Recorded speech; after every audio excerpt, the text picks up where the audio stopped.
Hi, I'm Alex and I'm a H1 chemistry student. So today we're going to be doing a question all about acids and bases. We have a look at different scientists' point of views on them, so Bronsted and Lowry versus Arrhenius's. Then we're going to more modern chemistry where we look at our pH values and our equilibrium points and all of that. So we'll fly straight into the first part of this question, which is all about the differences between Bronsted-Lowry and Arrhenius. Question 1. Explain why ammonia, NH3, is considered to be a base according to the Bronsted-Lowry theory, but is not considered to be a base, i.e. an acid, according to the Arrhenius theory. So if we look at the Bronsted-Lowry, it's all about proton acceptors and proton donors. So NH3 is a proton acceptor, and that tells us that this is a base. But it doesn't dissociate in water to produce OH- ions, as Arrhenius described a base. So that's where the difference comes in here. And then the marking for this question, so you received a total of 6 marks. You have to mention, of course, both Bronsted and Lowry's approach and Arrhenius's approach and explain each of them for your total of 3 marks each, for a total of 6 marks.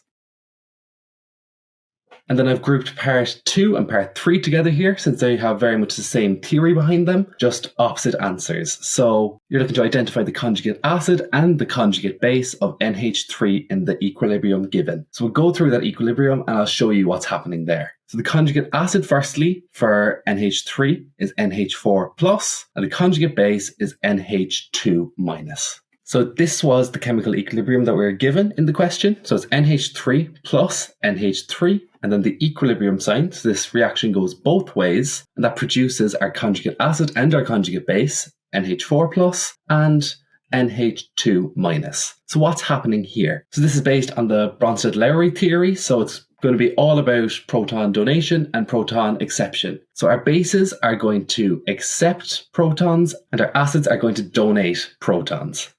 So all we have to do with this equilibrium is look on the right-hand side at our conjugate base and conjugate acid, as they're always opposite to our actual base and our actual acid. And the only difference is going to be here is that one of them is going to have an additional proton, a H+, and one of them is going to lose a proton, which is again the H+. And then all we have to do to figure out which is we look on the right-hand side and we'll start with our NH4+, and we see here that it's after picking up a H+.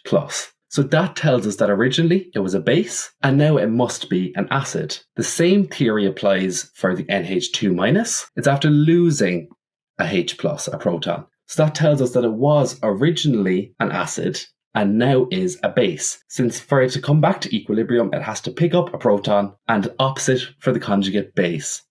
Another way of looking at it, instead of looking at what it came from, you just look at it as it is. The NH4 plus has a positive charge, so it wants to be neutral. It wants to get rid of that proton. And what gets rid of protons? Acids. They're proton donators. The same with the NH2 minus. It has a negative charge, so it wants to accept a proton to bring it back to a neutral charge. So that tells us what they're going to act like in this equilibrium.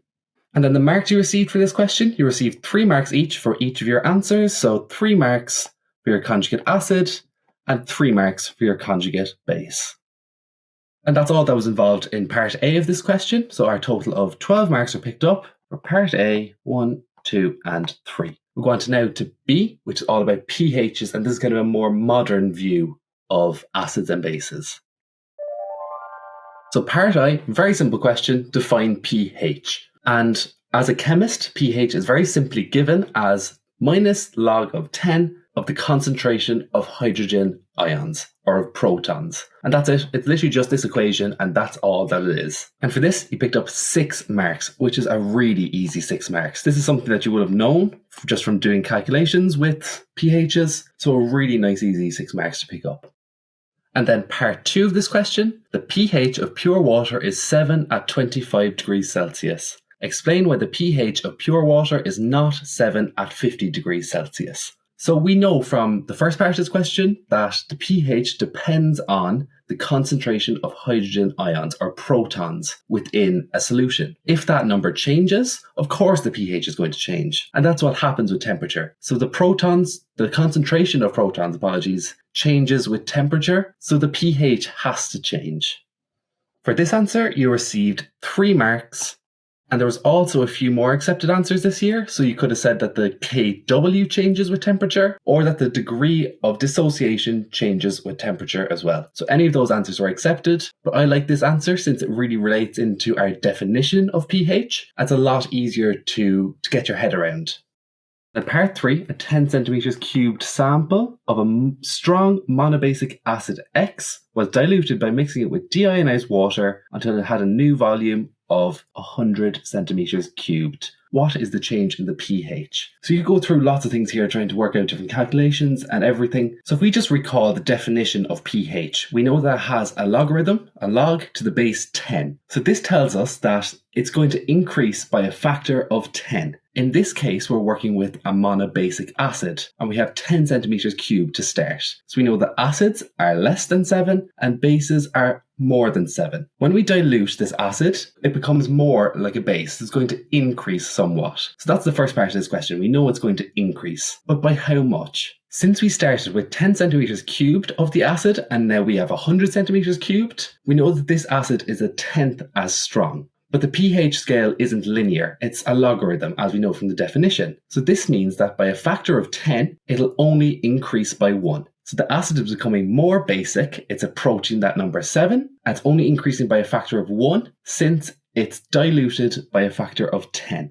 So you could say that this acid is a tenth as strong as the original acid, but it's only 1 pH more. So it's increased by 1. So there is quite a bit of thinking that goes into that, but if you just think about what the definition of pH is, and if you know what's going to happen when you dilute an acid, then it's very simple to work out what your answer should be without doing too much maths or complicating it too much. And you received a total of 3 marks for this question. Again, nice easy marks to pick up on the exam. There wasn't a whole lot behind that, but you could find yourself getting very complicated in the nitty-gritty of it. And then part 4 of this question, a weak monobasic acid Y has an acid dissociation constant Ka equals 1.8 times 10 to the minus 5. Throw a line under that and we'll come back to it later. A sample of acid Y has a pH of 2.98. Calculate the concentration of the sample. So what are we going to do here straight away? We've underlined everything that we know. Now we're just going to recall what we can. So we know that pH equals minus the log of 10 of the concentration of protons or hydrogen ions. How can we relate this to the information that we have? Well, we already have our pH. It's given to us in the question. That's 2.98. Minus log to the base 10 doesn't change. So the only other thing that we can get out of this is the concentration of hydrogen ions. We're told in the question as well that we have to calculate the concentration of the sample. So that's going to have to come in at some point. So if we rewrite this, we know that 2.98 equals minus the log to the base 10 of something. But what is that? This is something that you will just have to learn off, which is quite annoying for the exam, but it's just something you do have to know. So when you're working with pH, this equation, concentration of hydrogen ions equals the square root of Ka times the concentration, so M of the acid. It's quite an annoying one to learn off, but you know when you're given certain information, you're going to have to use this. So then just filling in this information for where we usually have the concentration of H pluses, we have our Ka, which is given to us in the question, as 1.8 times 10 to the minus 5. And we're going to multiply this by Ma, we'll call it for now, which is our concentration of the acid or the sample. We have to get the square root of all of this, and then we just have to manipulate this. So then it's just basic algebra to rearrange this to get something easier to solve and get rid of our logs. Because logs are very annoying to work with, so it's just a lot easier just to get rid of them. So this is going to be a simple manipulation. So it's just a simple manipulation as you'd see in your log tables. So it's given as a to the x equals y for when log to the base a of y equals x. So this is going to be the equation that we're using to manipulate this. What does that give us in our case? So that will tell us that all of this over here, so everything in the square root equals, so write that out. So following this rule then, we have everything in the square root equals 10 to the minus pH, so minus 2.98 And then just throwing this into our calculator. So we have 10 to the power of negative 2.98, which is our pH. And we're given this value. And then to remove the square root on the left-hand side, we're going to square this. So raise this answer to the power of 2.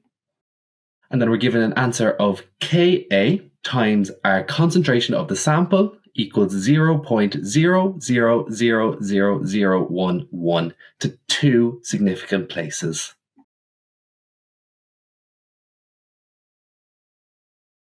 And then just manipulating this expression to isolate the concentration MA, we have MA equals this long number 0.000011. Divide this by our Ka, which is 1.8 times 10 to the negative 5. Throw this into our calculator and we'll work out our concentration for acid Y. So we put in 0.000011 divided by 1.8 times 10 to the negative 5. And this tells us that our concentration of the solution of acid Y is 0.061 moles per litre. And then the marking given for this question was a total of 9 marks. So you received 3 marks for finding out that your pH equals minus log to the base 10 of the square root of Ka times the concentration. So what we have here, there's 3 marks given for this. There's now 3 marks given for working out what your Ka times your concentration of acid was.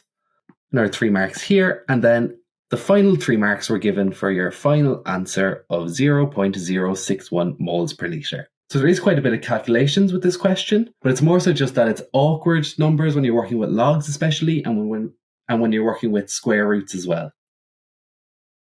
And that's the final part of part B.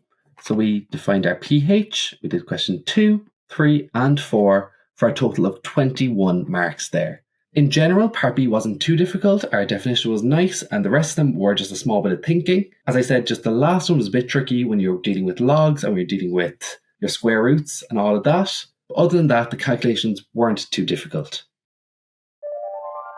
Going into part C now, there's quite a bit of information here, so we're going to go through it again, just underline all the important information, and then get to our answer at the end. So a certain water-soluble acid-base indicator can be represented as HLN. Its dissociation in water is described by the following equation. So we're given this equation here, and we're told that the left-hand side is blue and the right-hand side is green. What colour change is observed when a few drops of solution, HLN, are added to 25 centimetres cubed of a 0.1 molar solution of potassium hydroxide, and justify your answer. So we'll get into that now and I'll describe what's going on. What happens here is that it goes from a blue colour to green as the reaction goes from the left-hand side to the right-hand side, since it's a decrease in the concentration of hydrogen ions. For this, you'll receive a total of 8 marks, and I'll go through now exactly what's happening in this question. So this is the equation that we're given in the question, and we're told that we're introducing KOH, which is potassium hydroxide. So KOH is coming in here and disrupting this equilibrium. As this happens, the equilibrium moves from the left-hand side, which is blue, to the right-hand side, which is green, to counteract what's happening when it goes into the KOH. This is really coming back to equilibrium, and if you think about that chapter in the course, that when a stress is applied to a system, it's going to try and counteract that. And all this KOH is present and it's reacting with this equation, with this equilibrium. The equilibrium is going to act to counteract the effects of the KOH. And that's why it moves from the blue colour on the left-hand side to the green colour on the right-hand side. And that's part C of this question done. We'll fly on now to part D and the final part to this question. In part D, we're given this graph over here on the right-hand side. It shows us the pH of the solution and the volume of sodium carbonate in the solution. We're told then that acid Z is titrated against a solution of sodium carbonate. The titration curve is shown in the diagram. That's the graph we spoke about. What evidence is there that acid Z is a strong acid? So to get the answer for this, we look at the graph. So before any sodium carbonate is added, we look at what the pH in the solution is. It's very, very close to 0 down here at the very bottom of the graph when very little sodium carbonate is present. So this tells us that our pH is somewhere between 2 and 0, which we know is a very strong acid. We can notice on the graph as well that when they come to equilibrium, so where this graph goes vertical and the pH changes dramatically in a short period of time, up the middle here, it's long and vertical. So there's a big change in pH very rapidly. We know that sodium carbonate is a very weak acid, and for a result like this to happen, we know that our acid Z has to be very strong. It would be a lot shorter if they were much closer in pH values.